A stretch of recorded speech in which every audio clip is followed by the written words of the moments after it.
sacar a Luma, enfocarnos en eso, ¿es una buena o una mala idea? Mira, todo puertorriqueño lo que quiere es un buen servicio eléctrico. Yo creo que en lo que se debe de enfocar es en, aunque suene un poco como que un pie on the sky, pero cuando tú estudias planificación estratégica, y como tú sabes, yo soy planificador, y vuelvo y te repito, como tú sabes, cuando tú trabajas planificación estratégica, y como tú sabes, yo soy planificador, primero tú pones las metas generales, luego los objetivos, luego pones las acciones, los programas que te llevan a cumplir esas metas y los objetivos. Aquí se está poniendo una acción que es sacar al operador X primero que la meta, que es tener un buen servicio eléctrico, y eso rompe con cualquier esquema de planificación o planificación estratégica. ¿Cuál es la meta? Debe haber unas metas claras. La meta debe ser que el SEIDI baje de 24 minutos, baje por lo menos de 24 horas, perdóname, al año, baje por lo menos a 5 horas al año, que como quiera es C o D, comparado como en Estados Unidos, como en la mayoría de jurisdicciones de Estados Unidos, pero al mismo tiempo te pone dentro de un marco comparable, no estás en 24 horas al año. Oye, y 24 horas al año sin contar eventos especiales, sin contar el 31 de diciembre, el jueves de Semana Santa, sacando esos eventos, el sistema eléctrico de Puerto Rico tiene solamente en transmisión y distribución tiempo sin servicio al año entre 23 y 24 horas al año. O sea, uno de los objetivos principales debe ser bajar eso a 5. Y tú debes, a base de esa meta, debes desarrollar unos programas, debes desarrollar unos proyectos y unas acciones. No es al revés. Y yo creo que ahí es que está fallando, está fallando la cosa. Oye, y esto es desde el origen, porque si tú te recuerdas, desde el principio, yo lo que mencioné, que aquí en lo que se había que enfocarse era en ajustar el contrato, en ajustar la gerencia para lograr las grandes metas que queremos. No es al revés, no es poner unas acciones y unas metas que tal vez nunca se cumplan. Dicho eso, importante, eh, quería saber su opinión también sobre el documental, si quiere hacer un comentario sobre el documental de Luma y cómo usted vio, si es que lo vio.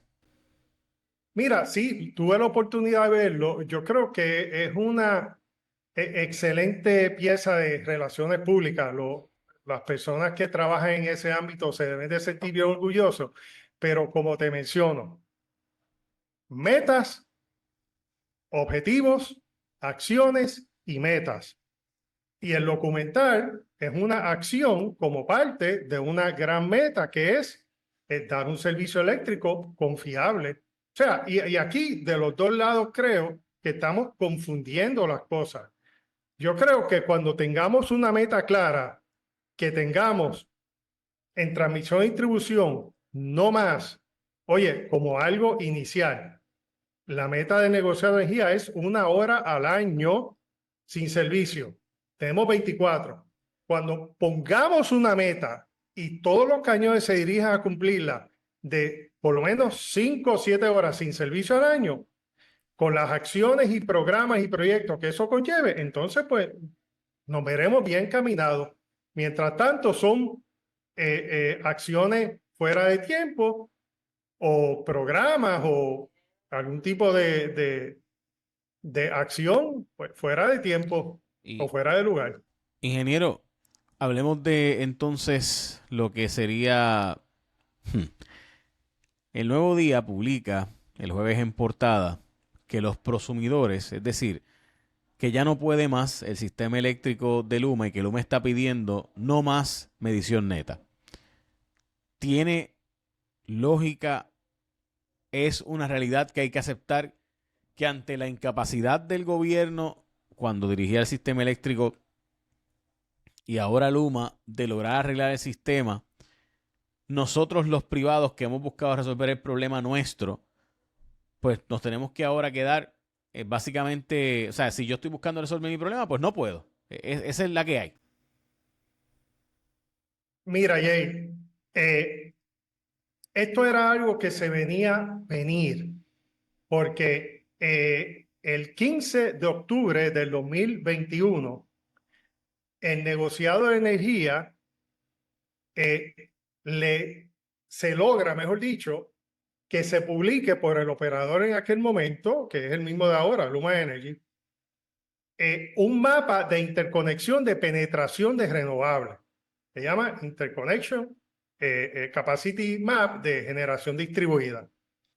En aquel momento, el mapa demostraba los alimentadores. Estamos hablando de octubre del 2021, mayormente libres para poder aceptar renovables. Sin embargo, el último mapa que se publicó el 15 de mayo, que creo que está disponible y no sé si lo Sí. consigas y lo puedas subir Sí, de hecho, después en la edición, mostrándose. pues ese mapa demuestra, y yo tengo aquí unos números, que el 59% de los alimentadores están sobre el límite permitido. O sea que hay 59% de los alimentadores en Puerto Rico. ¿Qué es el alimentador? El cable que te lleva la energía eléctrica a tu casa. Pues el 59% de esos cables que llevan la energía a la casa, a nuestras casas, negocios e industria, está sobre el límite permitido.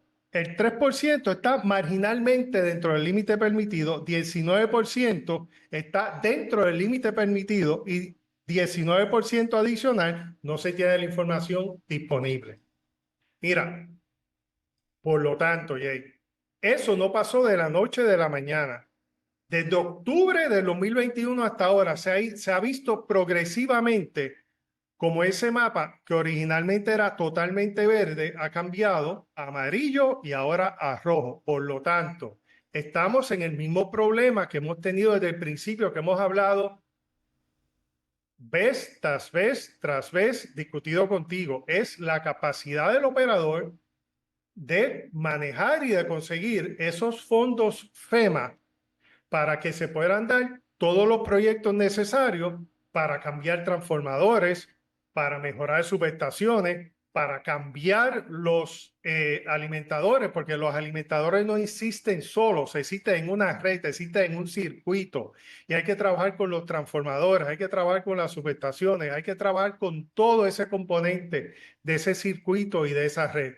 Y Jay, como eso se ha descuidado, y vuelvo y te digo, esto encaja muy bien como lo dialogamos al principio de esta conversación, como eso se ha descuidado y no tenemos una meta clara, unos objetivos claros, no tenemos unas planes y acciones claras para lograr unas metas y objetivos definidos, pues ¿qué pasó?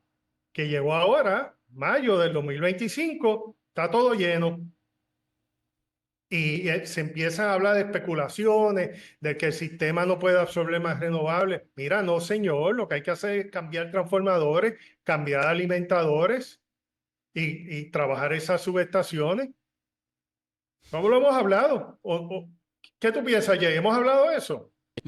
Lo hemos hablado tantas veces que honestamente, Ah, y por si acaso, la primera vez que yo vi este mapa fue porque precisamente usted me dijo que existía, yo no sabía que existía ese mapa. Y es obvio, o sea, era obvio que íbamos a llegar a este día, o sea, era cuestión de nada, así era es. evidente. Y a mí esas cosas me molestan porque no es entonces por falta de conocimiento que llegamos a la posición en la que estamos, o sea, estamos en la posición que estamos a sabiendas. O sea, es obvio que no fue un asunto que de repente un día, ay, fíjate, empezó a fallar el sistema y no aguanta energía renovable porque fluctúa. Ah, caramba, pero es que para eso que se supone que se compraran las baterías, para eso que se supone que se compraran los transformadores, para eso que se supone que se compraran los alimentadores, para eso que se supone que hubiéramos tenido todo este sistema nuevo que íbamos a estar comprando y que de hecho, Tomás, sé que no es el tema de hoy, ingeniero, pero yo tengo que plantearlo brevemente. Ayer la Asociación de Manufactureras de los Estados Unidos le dijo a la nación que la necesidad energética es tan profunda, es tanta Correcto. por las nuevas tecnologías que están llegando la inteligencia artificial, los carros eléctricos, el concepto ¿verdad? Los data centers, los centros de data, las criptomonedas, todo eso, es tanta la demanda energética que casi va a haber que duplicar la cantidad de energía que Estados Unidos, por ejemplo, provee o tiene. Si tú quieres de verdad traer estas industrias, estas empresas que están en China, que están en Vietnam, que están en México, que están en otros países, tú tienes que casi duplicar la cantidad energética que tiene Estados Unidos. Si eso es así, la demanda por equipo energético va a estar tan y tan alta, o sea, los precios van a dispararse dramáticamente. Así. Y hay que decirlo, hay una carrera de AI, o sea, hay una carrera de inteligencia artificial de qué empresa lo va a lograr primero y qué empresa va a lograr lo más rápido y qué nación lo va a lograr más rápido. Y eso, Estados Unidos está ahora mismo en bueno, ya vimos Gemini, ayer Google lanzó su plataforma nueva de inteligencia artificial con 12 programas que honestamente están, o sea, son impresionantes. Y eso es Alphabet, la gente dueña de Google. ChatGPT, OpenAI, acaba de anunciar un producto también rival. O sea que todo esto, cada un mes, 2 meses, son tecnologías dramáticas. Anthropic, hoy lanzó Anthropic 4, o sea, su versión 4, Cloud 4. O sea, estos son empresas que requieren una cantidad de energía. Por tanto, hay que hacer con premura esto porque la demanda va a hacer que todo esto esté en backlog de años. O sea, todos estos equipos van a tardar años en llegar aquí mientras tú lo ordenas. O sea, si hoy día un transformador tarda 48 meses, imagínate cuánto va a tardar si de verdad la demanda se dispara a este nivel. Mira, Jay, y en línea con lo que estás diciendo, recientemente, esta semana, el negociado de energía dentro del caso NEPR MI 2025-001, que es el caso que trabaja la integración de nueva generación al sistema, le aclara tanto a la Autoridad de Energía Eléctrica como a la Autoridad de Alianza Público-Privada que el término firm energy o energía confiable que ellos mencionaron en sus órdenes posteriores, que básicamente lo aclaran y lo discuten en esta orden que sacan esta semana,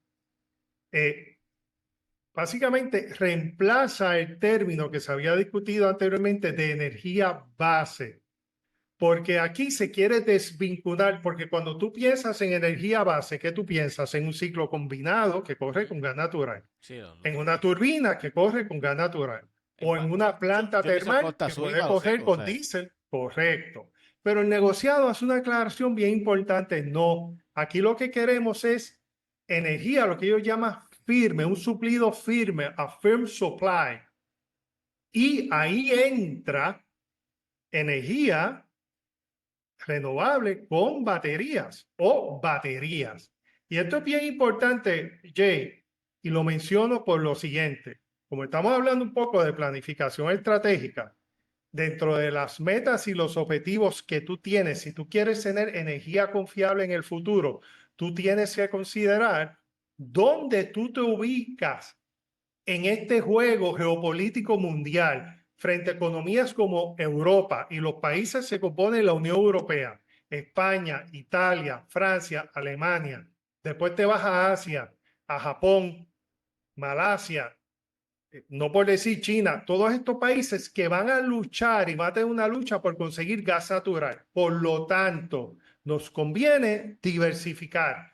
Por eso el negociado muy hábil e inteligentemente, y en esto hay que dársela al negociado, está pensando, mira, energía base, que ahora se define como un firm supply of energy, un suplido estable de energía, debe de considerarse renovable con batería o baterías o cualquier forma de energía que sea continua y estable. Así que, Jay, eso es una forma adecuada de hacer planificación estratégica hacia el futuro. Así que lo que debemos de esperar es que tanto la Autoridad de Energía Eléctrica como la Autoridad de Alianza Público-Privada reciban esta instrucción del negociado, porque el negociado tiene jurisdicción sobre la Autoridad de Energía Eléctrica, como algo que es positivo, porque no es que todo va a ser batería ni todo va a ser renovable. El negociado llama a una mezcla, lo que se hace en todos los países, una mezcla de suplido de diferentes fuentes que nos lleve a un futuro estable energéticamente hablando. Yo totalmente de ¿No hace acuerdo. sentido eso? Totalmente de acuerdo que eso es lo que dijo el negociado. Y de hecho, mi mayor preocupación con el tema del gas es que pasemos de una estructura dependiente del petróleo a una estructura dependiente del gas, porque el mundo entero está tratando de diversificarse. O sea, el mundo entero está tratando de buscar otras fuentes. Eso de depender de una y que nosotros volvamos a cometer ese error del monocultivo, o sea, es como si estuviéramos repitiendo la era de la caña de azúcar, o sea, hemos regresado de nuevo, como si no hubiéramos vivido ya la época de las farmacéuticas a través de las 936, o como si no hubiéramos vivido ya la época de los hidrocarburos de los años 70 cuando vino el embargo de la OPEP, o sea, ya nosotros vivimos la experiencia de Corco, ya vimos la experiencia de depender del azúcar, ya vimos la experiencia de depender del café, ya, o sea, ya Puerto Rico ha pasado tantas veces por depender de una cosa que después se colapsa en el latifundio, o sea, ¿cuántas veces vamos a pasar por lo mismo? O sea, entonces uno ve esto y uno dice, pero es que no puede ser que de verdad, y por si acaso, tampoco estoy de acuerdo con depender 100% de renovables hasta que el mundo no esté listo a eso y sin las baterías, con todos los procesos que hay que hacer antes de tú depender 100% de renovables, porque eso no es real. Y mi preocupación, y yo entiendo por si acaso el ingeniero Josué Colón. Josué Colón quiere resolver el problema de mañana. El problema es que el problema de mañana, los recursos no son ilimitados.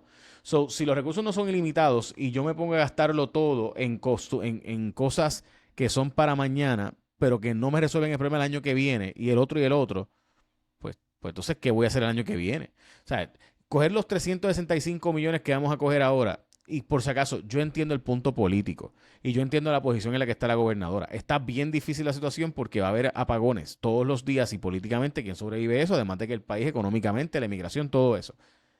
Pero tú quitarle energía permanente a los sectores más vulnerables del país, a los centros 330, a los hospitales de la zona rural, a los centros de envejecientes, estas instituciones sin fines de lucro y centros de cuidado y demás, quitarles una solución permanente para resolver el problema de este verano, o sea, resolver un problema que ibas a resolverle a 30 años a estas personas, a estas zonas, estas regiones remotas, vas a quitárselo para resolver el problema de los próximos 2 meses.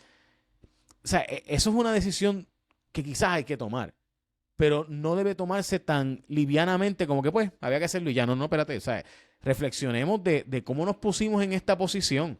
Tengamos una reflexión, una introspección de lo mal que hemos administrado al país, de que hemos decidido quitarle a la gente de las zonas más vulnerables para nosotros resolver el problema de un par de meses y el año que viene estaremos en el mismo problema. Oye, y en esa misma línea, si la nueva administración no está de acuerdo con el enfoque particular que se le dio por la administración pasada demócrata, pues puede cambiar el enfoque, pero debe de mantener el concepto, que es atender de manera individual regiones en Puerto Rico que están apartadas, que están alejadas, que son difíciles de darle un suplido eléctrico estable. Así que esa invitación yo creo que debe de mantenerse abierta por si se quiere ajustar el enfoque, cambiar el enfoque, pero que el concepto de ayudar a esas regiones remotas, oye, y allí tratar de implantar una microred que envuelva un componente de gas, un componente renovable, tal vez sea lo adecuado, ¿no? Pero definitivamente de hacer un cambio brusco, lo que se llama en planificación un salto grande, pues eso, por general los saltos grandes no incrementales no resultan y traen unos disloques Sí, sería como hablar de nuclear o de hidrógeno verde allí, importantes. o sea, todavía no Sí, estamos en sí. esa posición. Ok, por si acaso, yo digo esto porque a mí me parece que, de nuevo, quizás había que hacerlo. Y de nuevo, no puedo culpar a la gobernadora, es una decisión de política pública, hay que tomar. Uno toma una decisión, hay que tomar decisiones. Correcto. Okay. Pero, sí creo que es de esas cosas que tú tienes que sentarte y decir, tenemos que tomar esta decisión, vamos a sacrificar esto, pero que no vuelva a pasar. O sea, es de esas cosas que requiere una reflexión de vamos a quitarle a la gente del campo su posible seguridad, su único lugar probablemente que podía ir médico hospitalario en un momento de emergencia cuando el país queda incomunicado y la gente no tiene cómo llegar porque no hay puentes, porque las carreteras colapsaron, porque hay erosión. Correcto. Le quitamos esto porque había que hacerlo, pero que no va a pasar esto y vamos a hacer las cosas bien de aquí en adelante, vamos a hacer esto, esto y esto, y estos son los planes que yo... Y esa es mi molestia en la discusión pública, el debate público, que esto se tomó tan livianamente, que como que no ha habido una introspección de comprender lo que implica el que, oye, esta gente, la razón por la que se le iba a dar estas placas solares y estas baterías a esta zona es porque quedaron por meses incomunicadas. Es porque quedaron por casi un año en algunas zonas remotas sin servicio eléctrico. O sea, no es poca cosa lo que se tomó, la decisión que se tomó. Nada, quería puntualizar eso y si quieres pasar Sí, más. mira, y en esa misma línea y haciendo como un puente para el tema final que queremos discutir para cerrar este segmento, eh, todo lo que yo hablo, y yo estoy seguro que lo que tú hablas también, lo hablamos con el propósito de que salga bien. O sea, si esta conversación, en lugar de contigo, fuera con la gobernadora o con un oficial de gobierno estatal o federal, dirigido a que cosas pasen y se muevan en Puerto Rico, oye, todo esto que estamos hablando se dan con la intención de que la cosa funcione y de que el pueblo y que la gente reciba un buen servicio eléctrico y se beneficie.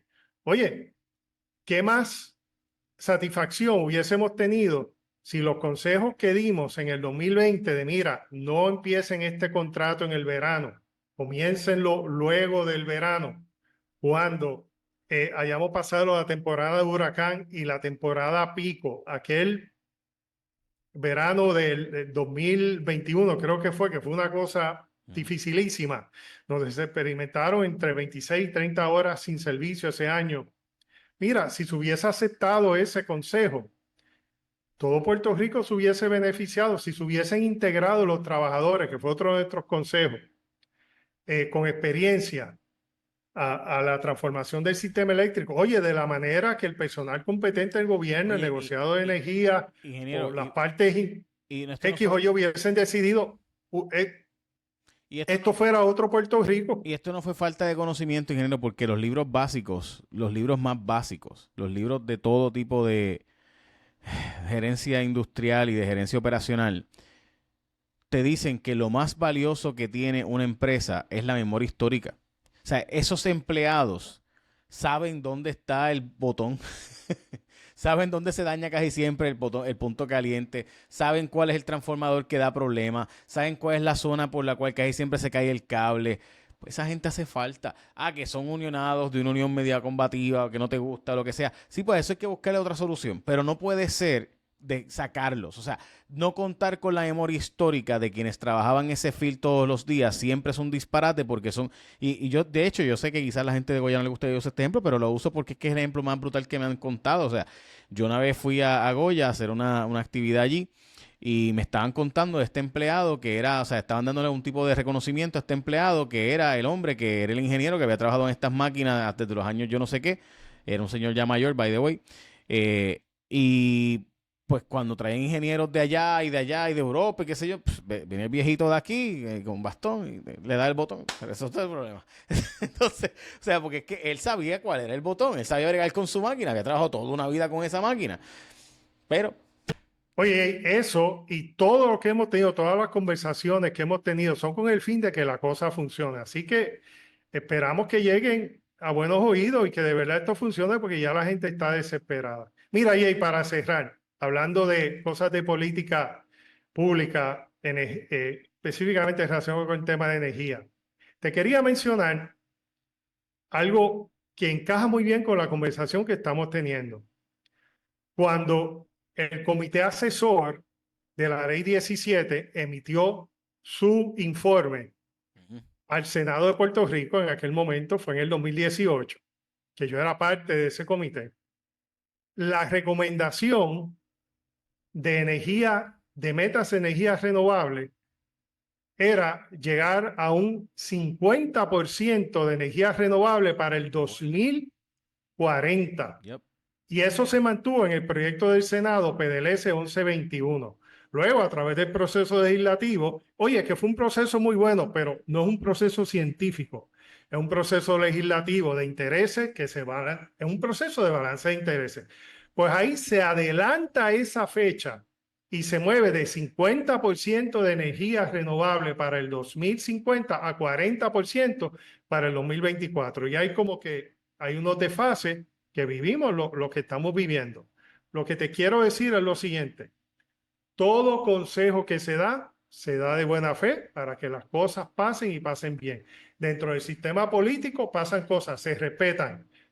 Y se respetan porque vivimos de un sistema de balance de intereses. Pero es bien importante sopesar el consejo de el personal experto. Y me remonto sobre todo a esa parte significativa, que la meta de renovable es una meta con los pies en la tierra, 50% para el 2040, logrando un 50% en 10, 15 años, porque se hablaba del 2050, podía extenderse al 2055, considerando nuevas tecnologías que iban a nacer a partir de la década del 30 y 40, que ya estamos viendo sus inicios con fusión nuclear, que no existía en el 2018 cuando redactamos el borrador de proyecto de ley. Tampoco existía hidrógeno verde en sus diferentes vertientes como existe ahora. O sea que vemos que para el 2000, la década del 30 y del 40, 2030, 2040, más existe una tecnología que van a permitir desarrollar del 2040 al 2050 rápidamente para llegar. Oye, quizás no los renovables que conocemos hoy, pero fusión nuclear, que tú coges dos átomos de hidrógeno y produces helio, no me extrañaría que en un futuro eso se llame el nuevo renovable. Bueno, Jay, Ingeniero, antes de irnos brevemente, sí. o sea, cuando aquí se hicieron las recomendaciones del 2017, fue 2017, ese comité. El comité se empezó a reunir en el 2018, Ya. hubo diferentes actividades que se hicieron entre junio y agosto del 2018, que fueron parte de lo que sustentó el informe en el cual se basó la ley 17. Ok, por eso. Cuando aquí se nombró este comité en el 2018, no era olímpico, no era Atlas, ¿verdad? No era Hércules, o sea, no era Sansón, era gente, ingenieros, que eran expertos, que evaluaron y dijeron, mira, no se puede llegar a 100% renovables nada para el 2040 ni para el 2050, eso no es verdad.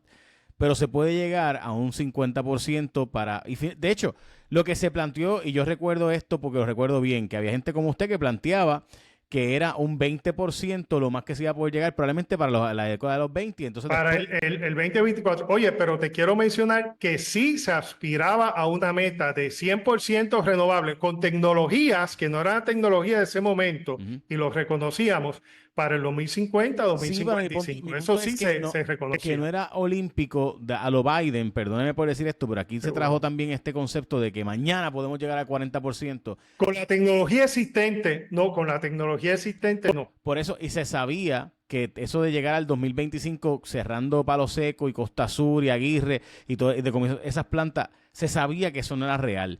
Y se sabía. Y mi problema con esto es que esos saltos olímpicos, ¿verdad? Esos saltos titánicos, esas cosas utópicas que no son reales, trajeron ahora descrédito a un movimiento que yo creo que era el movimiento correcto, que era hacerlo de forma poco a poco, como el 20% para esta década, que era lo que realmente se estaba planteando originalmente por la comisión y el comité en el que usted estaba y que otra gente experta conocía y estaban, y que lo hicieron de buena fe. Por otro lado, lo que me dice la gente de que estaba con Ricky Rosselló en ese tiempo, dice, Jay, es que si no se empuja 40%, no se llega al 20%. Está bien, chévere. La cosa es que ahora estamos en un momento donde básicamente hay un descrédito sobre energía renovable ¿verdad? Por la situación que se dio, porque tenemos una administración republicana que no cree en ella y cree más en los combustibles fósiles.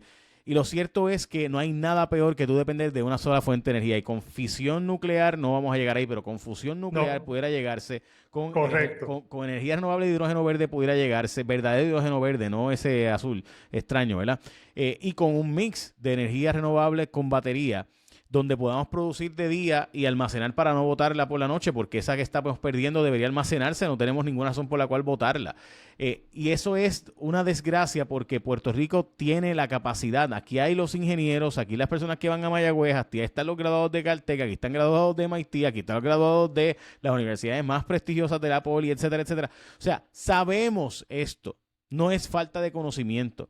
Es que desgraciadamente mucha gente que sí puede y conoce los temas prefieren hablar en los medios, no los culpo. Usted que prefiere hablar, ¿verdad?, que me habla conmigo y demás, yo lo aprecio y lo agradezco porque creo que el país debería tener gente como usted que se atreva a explicarle, mira, si lo hacemos así, sí se puede, pero tampoco se puede ser olímpico y dar esos saltos como si fuéramos aquí a crear ¿verdad?, la nueva Alemania o la nueva Dinamarca cuando sabemos que no son los recursos. Mira, Jay, y esto no es algo que se discutió y se quedó en el aire. Está plasmado en el proyecto del Senado 1121, que fue aprobado en el Senado. Luego el proyecto pasa a la Cámara, ahí sufre unos cambios, va a comité y ahí pues resulta el proyecto que resultó. Pero lo que yo te menciono de las metas de energía renovable está plasmado y está en la biblioteca de proyectos del Senado, de la legislatura, está, lo vi los otros días. Proyecto 1121 del Senado, está claro lo que se recomendó inicialmente. ¿Por qué es importante discutir esto? Porque, Jay, es importantísimo que Puerto Rico logre, oye, con el empuje que se dio en estos años, esa meta del 2040 tal vez se pueda cumplir a final de esta década, a principio de la década del 30, pero es indispensable que Puerto Rico logre 50% de energía no fósil lo más pronto posible, porque como tú bien mencionas, y esto es un consejo que lo escuche, va a ser para el bien de todo Puerto Rico. Va a haber una lucha en los próximos años increíble por desarrollar energía y por gas natural. Puerto Rico es una isla de 3 millones de habitantes en el Caribe. Necesitamos buscar alternativas, necesitamos diversificar. Por lo tanto, la orden del negociado de esta semana, de estos 3.000 megavatios de generación nueva que se va a construir, incluir generación base o generación firme, como ellos lo han llamado ahora, con energía renovable con batería, que es la tecnología existente, es muy importante para lograr ese 50%. Y a final de la década del 30 y del 40 ya estará la fusión nuclear, que es energía limpia y otras formas de energía para lograr a un 100%. Yo no lo llamaría renovable, Jay. Yo lo llamaría autosuficiente en Puerto Rico. Y yo creo que para esta isla de Puerto Rico, el término debe ser 100% de energía autosuficiente. Lo antes posible, que lo que más que se vislumbre que sea para el 2050. Aprendamos de nuestra historia donde el monocultivo en un momento del café no funcionó, el monocultivo de la caña y apostar a la caña tampoco funcionó, las petroquímicas tampoco funcionaron, y mira, ahí está la Corco todavía que quedan unos resabios de eso, tampoco funcionó depender totalmente de las farmacéuticas, empresas 936. No podemos volver a hacer lo mismo de tener todo un monocultivo esta vez de gas, por Dios. Creo que deberíamos aprender ya de la historia que tantas veces hemos pasado por exactamente lo mismo. Gracias, ingeniero. Si llegaste hasta aquí, tú eres parte de la resistencia. Ahora suscríbete. Casi 40 de cada 100 no se suscriben y piensan que están suscritos. Dale subscribe al canal y la campanita. Nos ayudas un montón cuando te suscribes porque hace que el algoritmo empiece a enviarle a otras personas como tú. Suscríbete aquí en mi canal de YouTube, Jay Fonseca PR.